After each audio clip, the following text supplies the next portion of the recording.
this is Crafty Mom, and today we will be making a Pom Pom pumpkin. And this is what you need for your project.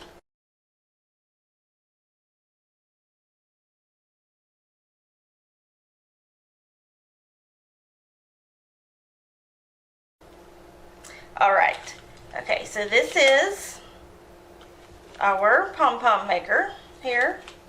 I just pulled that loose. Hold on. That tightened so we don't come off. Okay, this is what they look like. This is a large one. I'm using the extra large or the jumbo size one, so it's quite a bit bigger. But you can see me pull it apart. You have your two half circles. But like I said, for this one, I'm using the bigger one, so it'll have this will be a bigger pumpkin than the one. Well, there we go. So we've done lots of other pom-poms on our channel. We've done using pom-poms to make snowmen and different things. And these go on pretty quickly. You just kind of keep wrapping. My thing is you don't want to see any of the solid color of the pom-pom maker under the yarn. So that way you have a nice big full pumpkin or pom-pom.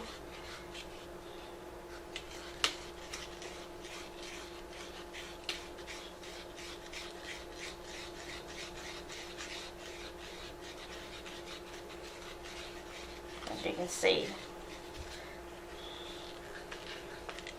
You can still see, like I said, you can still see color, so we're still adding yarn. This is, I think, Red Heart yarn. Yes. When making pom-poms, I typically use the I Love Cotton yarn from Joann's, but they don't have an orange, like a true orange. It's like a orangey coral kind of color, so it's not really the prettiest color for making pumpkins. So when I think about pumpkins, I think about orange. And oddly enough, the color of this yarn is called pumpkin.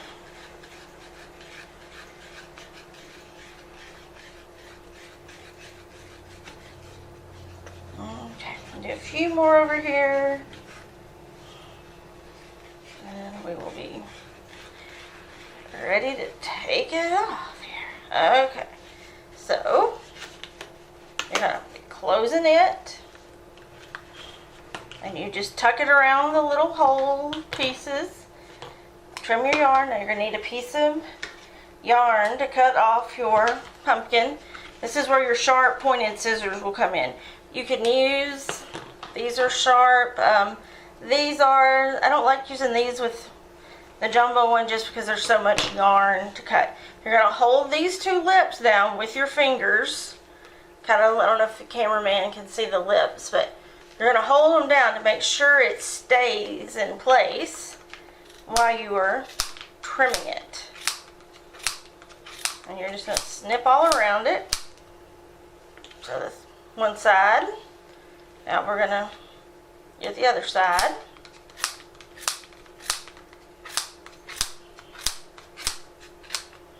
Okay. Take your piece of yarn. You're going to be putting it in between the two pieces so you can get it all tied down, because you don't want all your hard work to go slipping out. That would not be good. It calls for only doing one knot on one side. I, just for the added security, do knots on both sides, because that's just me. That would be an awful lot of little pieces of yarn to pick up from everywhere. Okay, so now that we have it on, you're just going to pull the pieces open here. And now you can have your half circles again, and you're going to take it off. Makes it very easy for them to come off. Okay, now You're going to fluff it up. As you can see, you have your string. Oh, sorry, cameraman. You have your long strings, and we'll leave those there for just a minute. We're going to cut these. These are the two that was there that you tucked under the sides now. You're going to fluff it out. And little pieces of orange fluff will go everywhere. So you can see if there's anything that's really wild and sticking out, so you can just trim those off a little.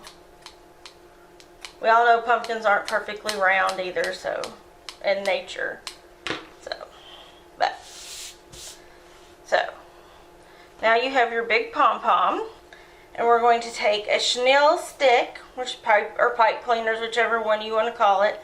These are bumpy. I call them bumpy. I don't know what they're actually called, but they have little bumps. And we're going to cut it in half so we can twist this together. Now on the little ones, I just used one little bump piece. But with the bigger pumpkin, I decided to use the bigger used to, just because I think the smaller one will look out of place. Okay, now we're going to take our long ribbons here, because all I did was cut the chenille stick in half and then twisted the end pieces together. But these long pieces that we used to cut the pieces of that we knotted the pumpkin with, I have them tied down.